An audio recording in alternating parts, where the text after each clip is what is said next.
ഇപ്പോൾ മിക്ക ആൾക്കാർക്കും അനുഭവം ഉണ്ടാകും. ഇപ്പോൾ മേക്കപ്പ് മാനായാലും ശരി, കോസ്റ്റ്യൂമർ ആയാലും ഒക്കെ ശരി, ഏതെങ്കിലുമൊക്കെ ആർട്ടിസ്റ്റിന് വളരെ മോശമായിട്ടുള്ളൊരു പെരുമാറ്റം ഉണ്ടായിട്ടുണ്ട്. പേര് പറയേണ്ട ആർട്ടിസ്റ്റിന് അല്ല ഉണ്ട്, ഒരുപാട് കൂടുതലും പെണ്ണുങ്ങളാണ്. ആണല്ലേ? അവർക്ക് പ്രത്യേകിച്ച് മദ്രാസ് അടിപ്പാവടയുടെ തുണിയുടെ തന്നെ ക്വാളിറ്റി പറഞ്ഞാൽ മതി, അത് അതിൻ്റെ മാച്ചാണ്. ചിലപ്പോൾ നമുക്ക് കളറ് കിട്ടത്തില്ല, അവരുദ്ദേശിക്കുന്ന പോലത്തെ മെറ്റീരിയൽ നമുക്ക് കിട്ടത്തില്ല ആ കളറിന്. പക്ഷെ അതൊക്കെ തന്നെ അവർ, എനിക്ക് തോന്നുന്നത് ചെറിയ പ്രായത്തിൽ ഇപ്പോഴും ചില കുട്ടികളൊക്കെ നടികൾ വരുമ്പോഴത്തേക്ക് ഞാൻ ഇതൊക്കെ ഓർത്ത് പോകുന്നതാണ്. ഇത് ഇത്തിരി കഴിയുമ്പോൾ ഇതുങ്ങളിങ്ങനെ കാലൊക്കെ ഇട്ട് ഇങ്ങനെയൊക്കെയല്ലേ ഇരിക്കത്തുള്ളൂ. അപ്പോൾ അതുങ്ങൾ അങ്ങനെ ആയിപ്പോണതാണ്. അതുകൊണ്ടായിരിക്കും അന്നൊക്കെ എനിക്കിങ്ങനെ അനുഭവം ഉണ്ടായെന്ന് ഞാൻ തോന്നിയിട്ടുണ്ട്. അങ്ങനെയൊക്കെ ഒരു എടുത്ത് മുഖത്തൂടെയൊക്കെ എറിഞ്ഞിരൊക്കെ ചെയ്യും. അങ്ങനെ മുഖത്ത് എറിഞ്ഞിട്ടുണ്ടോ? അങ്ങനെ മുഖത്തൂടെ അല്ലെങ്കിലും എടുത്ത് ഇങ്ങനെ എറിഞ്ഞിട്ട് പോയ നടികളുണ്ട്. പിന്നെ ഇതൊന്നും നമുക്ക് കിട്ടാതെ ഉപദ്രവം വരാതിരിക്കുന്ന നല്ല ഡയറക്ടറാണെങ്കിൽ നമുക്ക് ഒരാളെ അനുസരിച്ചാൽ മതിയല്ലോ. കൊണ്ട് കാണിച്ചാൽ എനിക്ക് മമ്മൂക്കയുടെ പടം തന്നെ ചെയ്യാൻ പേടിയുണ്ടായിരുന്നു. ഒരുപാട് പടം അങ്ങനെ വിട്ടിട്ടുണ്ട്. മമ്മൂക്ക വഴക്ക് പറയുന്നൊക്കെ പേടിച്ചിട്ട് അങ്ങനെ ചെയ്യാതിരുന്നിട്ടുണ്ട്. പിന്നെ അടുത്തപ്പോഴല്ലേ ആൾ പാവമെന്ന് അറിയുന്നത്. അങ്ങനെ ഒരുപാട് പടം ഞാൻ വിട്ടിട്ടുണ്ട്. പക്ഷേ എങ്കിൽ നമുക്ക് നൊമ്പരത്തി പോവൊക്കെ ചെയ്യാൻ നേരത്താണ് സാറിൻ്റെ പടമായിട്ട് ഒരു ധൈര്യം വന്നത്. എങ്കിലൊരു പേടി തോന്നുമായിരുന്നു. അത് കൊണ്ടുകൊടുത്ത സാറ് സെലക്ട് ചെയ്തെന്ന് പറഞ്ഞാൽ പിന്നെ ഒന്നും പറയത്തില്ലല്ലോ.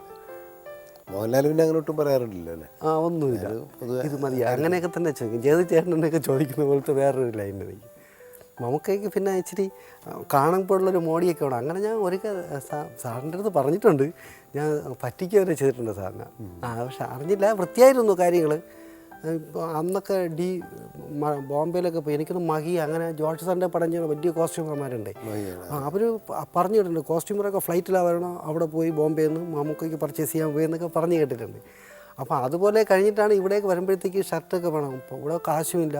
നമ്മുടെ അബൂക്ക അല്ല പ്രിയ ഫിലിംസിൽ അവിടെ ഒരു പടത്തിൽ സാറ് വന്നപ്പോഴത്തേക്കും വേലാൻ ചേട്ടൻ വേറൊരു പടത്തിന് പോയി മെരിലാൻഡ് വെച്ച്, ഷർട്ടില്ല. പെട്ടെന്ന് DBയുടെ ഷർട്ട് വേണം, പൈസയും ഇല്ല, പ്രൊഡ്യൂസറും സ്ഥലത്തില്ല. പിന്നെ അവിടെ ഒരു ഷർട്ടിന് തുണി എടുത്ത് വെച്ച് 2 കളറൊക്കെ ചേർത്ത് വേറെ റെഡിമെയ്ഡ് ഷർട്ടിൻ്റെ കളറൊക്കെ എടുത്ത് വെച്ച് അതിൻ്റെ DB എന്നൊക്കെ എഴുതി ബസ്സോട് കയറ്റി മുമ്പ് കൊണ്ട് ചരിച്ചിട്ട് തൃപ്തിയായിട്ടിട്ടുണ്ട് പോയി. DBയുടെ വെച്ചിട്ടുണ്ട് പോയി.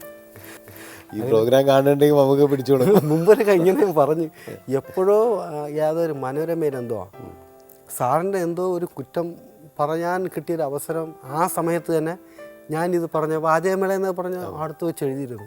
ആർക്കായാലും ദേഷ്യം തോന്നിപ്പോയി. കറക്റ്റ് അന്ന് ഞാൻ രാവിലെ ഒറ്റപ്പാലത്ത് മുമ്പ് ചെന്ന് ചാടുകയും ചെയ്തു. ശരി, എന്ത് പറഞ്ഞത്? ഞാൻ വായിച്ചു എന്നൊക്കെ പറഞ്ഞിട്ട്. എന്തായാലും കൊള്ളാം ഈ ഇങ്ങനെ പറ്റിക്കണത്. കാരണം ഈ ചില ആർട്ടിസ്റ്റുകൾക്ക് വൃത്തിയില്ലാണ്ട് ചെയ്തു പോയത്. അതെ, ഈ ബ്രാൻഡ് തന്നെ വേണം, അതല്ലെങ്കിൽ ഇന്ന അല്ല. നമുക്ക് അതിനെ പറ്റി പറഞ്ഞാൽ ഇങ്ങനെ പല ആൾക്കാരുണ്ട്. ഇപ്പോൾ ഇന്ന സ്ഥലത്ത് തന്നെ പാൻറ്റൊക്കെ സ്റ്റിച്ച് ചെയ്യിക്കണം, ഈ സൂട്ടൊക്കെ സ്റ്റിച്ച് ചെയ്യിക്കണം എന്നൊക്കെ പറഞ്ഞു അങ്ങനെ പറയും. ആ ആൾ തന്നെ വേണം, ആ മെറ്റീരിയൽ വേണം. അങ്ങനെ മഹി ഒരുപാട് പറ്റിച്ചിട്ടുണ്ട്. സംസാരിച്ച മഹി പറയാ അതൊക്കെ അവർ പറയും. സെയ്ദ് ബോക്കർ എന്ന് പറഞ്ഞ ഒരു സ്ഥലത്ത് തന്നെ പാൻറ്റ് തയ്ക്കുള്ളായിരുന്നു നമുക്ക്. അപ്പോൾ ഈ സെയ്ദ് ബോക്കറിൻ്റെ ഇത് കൊണ്ട് കിടക്കണ്ടായിരുന്നു, ലേബൽ കൊണ്ട് കിടന്നിട്ട് എവിടുന്ന് തയ്ച്ചിട്ട് അത് സ്റ്റിച്ച് ചെയ്ത് പിടിപ്പിച്ചിട്ട് മഹി അങ്ങനെ കൊടുത്തിട്ടുണ്ടെന്ന് മഹി എന്നോട് പറഞ്ഞിട്ടുണ്ട്. അപ്പോൾ അങ്ങനെയുള്ള നിവൃത്തിയില്ലാണ്ട് വരുമ്പോൾ ചിലപ്പോൾ ചെയ്യേണ്ടി വരും അതൊക്കെ. കാരണം അവർ വിശ്വാസം വൃത്തിയായിരിക്കാൻ വേണ്ടി പറയുന്ന. അതെ അതെ അതെ. ഇപ്പോൾ കോസ്റ്റ്യൂമർ എന്നുള്ള രീതിയിൽ വന്നപ്പോൾ ഇപ്പോൾ നേരത്തെ എന്തിനും പറഞ്ഞു മുഖത്ത് ഡ്രസ്സ് വലിച്ചെറിയുന്നു. കാരണം അത് ഒരിക്കലും നമ്മൾ ചെയ്യുന്ന തൊഴിലിനെ വല്ലാണ്ട് അല്ലേ, ആര് ചെയ്താലും ശരി, ആയമാരും ശിങ്കിടിയൊക്കെ ആയിട്ട് ഇപ്പം പിന്നെ അങ്ങനെയൊന്നുമില്ലല്ലോ. പക്ഷേ ഇപ്പോൾ എത്ര നല്ല അല്ല ഇപ്പോഴും ഇല്ലെന്ന് പറയാൻ പറ്റില്ല. ഈ അടുത്ത കാലത്ത് എൻ്റെ ഒരു സിനിമയിലൊരു നടി ഇതേപോലെ തന്നെ കൊണ്ടു ചെന്ന ഡ്രസ്സ് ശരിയില്ല എന്ന് പറഞ്ഞിട്ട് കോസ്റ്റ്യൂമേഴ്സിൻ്റെ മുമ്പിൽ വെച്ച് അത് വലിച്ച് കയറി. ഞാൻ പക്ഷേ ഭയങ്കരമായിട്ട് വഴക്ക് പറഞ്ഞു ആ സ്ത്രീനെ. നമ്മുടെ വളരെ പ്രസിദ്ധനായിട്ടുള്ള കോസ്റ്റ്യൂം ഡിസൈനറായിരുന്നു അത് ചെയ്തത്, നമ്മുടെ പടങ്ങളൊക്കെ ചെയ്തുകൊണ്ടിരിക്കുന്നത്. അപ്പോൾ ഞാൻ ആ നടിയെ ഭയങ്കരമായിട്ട് വഴക്ക് പറഞ്ഞു. ഞാൻ പറഞ്ഞു നിങ്ങൾ ഒരിക്കലും ചെയ്യാൻ പാടില്ല, അതുകൊണ്ട് ആ ഡ്രസ്സ് സ്റ്റിച്ച് ചെയ്ത് രണ്ടാമത് കൊണ്ടുവന്നിട്ട് അത് ഇട്ടിട്ട് ഈ സീൻ അഭിനയിച്ചാമെന്ന് പറഞ്ഞു. ഞാൻ പറഞ്ഞു അല്ലെങ്കിൽ ഈ സീൻ എടുക്കുന്നില്ല, നീ ഈ സീനിൽ ഉണ്ടാവില്ല എന്ന് പറഞ്ഞ് ഞാൻ വഴക്ക് പറഞ്ഞ് അതേ ഡ്രസ്സ് വീണ്ടും ആ കോസ്റ്റ്യൂം മാസ്റ്ററിനെ കൊണ്ട് സ്റ്റിച്ച് ചെയ്യിച്ച് രണ്ടാമത് കൊണ്ടുവന്നിട്ടുണ്ട്. അപ്പോൾ ബാക്കിൽ അത് കീറിയതിൻ്റെ ഇതുണ്ടായിരുന്നു. അപ്പോൾ അത് ഇട്ട് കഴിഞ്ഞാൽ അറിയുമെന്ന് പറഞ്ഞു. ഞാൻ പറഞ്ഞു ഷോട്ട് എടുക്കണ ഞാനാണ്, അത് അറിയാണ്ട് ഞാൻ ഷോട്ട് എടുത്തോളാം എന്ന് പറഞ്ഞു. അത് തന്നെ ഇട്ടാന്ന് പറഞ്ഞ് നിർബന്ധിച്ച് അത് തന്നെ ഇടിപ്പിച്ച ഒരു സംഭവം ഉണ്ടായി. അപ്പോൾ ഇതിന് കാരണം അവരതിൻ്റെ സീരിയസ്നെസ് അറിയില്ല. നമ്മുടെ തൊഴിലിൻ്റെ ഒരു വേദന അല്ലെങ്കിൽ മഹത്വം, ഓരോ തൊഴിലിനും ഓരോ മഹത്വം ഉണ്ടല്ലോ അല്ലേ. അല്ലെങ്കിൽ പോലും ഇപ്പം ഇതിനെക്കുറിച്ച് മൊത്തത്തിൽ മനസ്സിൽ കണ്ടിട്ടാണ് ഇതൊക്കെ ചെയ്യുന്നത്. ഒരാൾ നിർദ്ദേശിച്ചിട്ടായിരിക്കുമല്ലോ ചെയ്യുന്നത്. അപ്പോൾ അത് അനുസരിക്കുകയല്ലേ വേണ്ടു എന്നതിന് അപ്പുറം അവർ കയറി ഇങ്ങനെ സ്വന്തം ഇഷ്ടപ്രകാരം പറയുമ്പോഴാണ് നമുക്ക് വിഷമം തോന്നുന്നത്.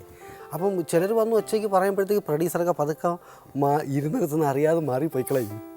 അവരെ കാശും പോവും. പിന്നീട് എപ്പോഴും ഈ വേദന ഒറ്റയ്ക്ക് നമ്മുടെ അടുത്ത് ശകാരിക്കും. അതൊക്കെ നോക്കി ചെയ്യാത്തതുകൊണ്ട് ഇപ്പോൾ എത്ര രൂപയായി, കുറച്ചുകൂടെ അതിന് പകരം വേറെ എടുക്കേണ്ടി വന്നില്ല എന്നൊക്കെ പിന്നീട് ശകാരിക്കുകയും ചെയ്യും. അപ്പോൾ എനിക്ക് തോന്നുന്നു ഇന്ദ്രൻസ് അങ്ങനെ ഒരു സ്ട്രഗിൾ ചെയ്തത്, അല്ലെങ്കിൽ ഇതിൻ്റെ എന്താ പറയുക, വളരെ ഡൗൺ ടു എർത്ത് ആയിട്ടുള്ള കാര്യങ്ങൾ ചെയ്ത് വന്ന ഒരാളെന്നുള്ള രീതിയിൽ പൊതുവെ പിന്നീട് നടനായപ്പോഴും നമ്മൾ പൊതുവെ പറയാറുണ്ട് ഈ മുഖത്ത് ചായം തേച്ച ഒരു സ്വഭാവം കാണിക്കുന്നു പറയുന്നത്. അപ്പോൾ മുഖത്ത് ചായം തേച്ച് കഴിഞ്ഞപ്പോൾ എന്നെങ്കിലും ഇന്ദ്രൻസിന് തോന്നിയിട്ടുണ്ട് അന്ന് എനിക്കും ഗമ കാണിച്ചളെ ഇവർക്ക് കിട്ടുമെന്ന് പണി കൊടുക്കുക തോന്നിയിട്ടുണ്ടോ? ഇല്ല ഇല്ല, ഞാൻ ഓരോരുത്തരും വഴക്ക് പറയണേ കേട്ടിട്ട് പതുക്കെ അങ്ങ് മാറി എന്ന് ശ്രദ്ധിക്കും. എങ്ങനെ അഹങ്കാരി ആവാണ്ട് പോയി?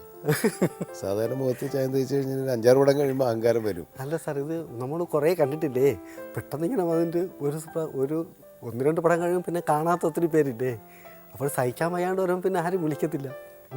അത് കണ്ട് വളർന്നുകൊണ്ട് തന്നെയാണ് ആ ഒരു അല്ലേ, അതുകൊണ്ട് തന്നെയാണ് ഇന്ദ്രൻസിൻ്റെ ഈ സൗമ്യമായ ഭാവം എന്നെ ആകർഷിച്ചിട്ടുള്ള ഒരു ഘടകം തന്നെയാണ്. പലപ്പോഴും ഇന്ദ്രൻസിനെ നമ്മൾ പലയിടത്ത് വെച്ചിട്ട് കാണുമ്പോഴും ഒരു ആക്ടർ എന്നുള്ളതിനപ്പുറത്ത് ഇന്ദ്രൻസിനെ ഞങ്ങൾക്കൊരു ടെക്നീഷ്യൻ എന്നുള്ള രീതിയിൽ കൂടെ നിർത്താനാണ് ഇപ്പോഴും ഞാനൊക്കെ ഇഷ്ടപ്പെടുന്നത്. അതുകൊണ്ട് തന്നെയാണ്.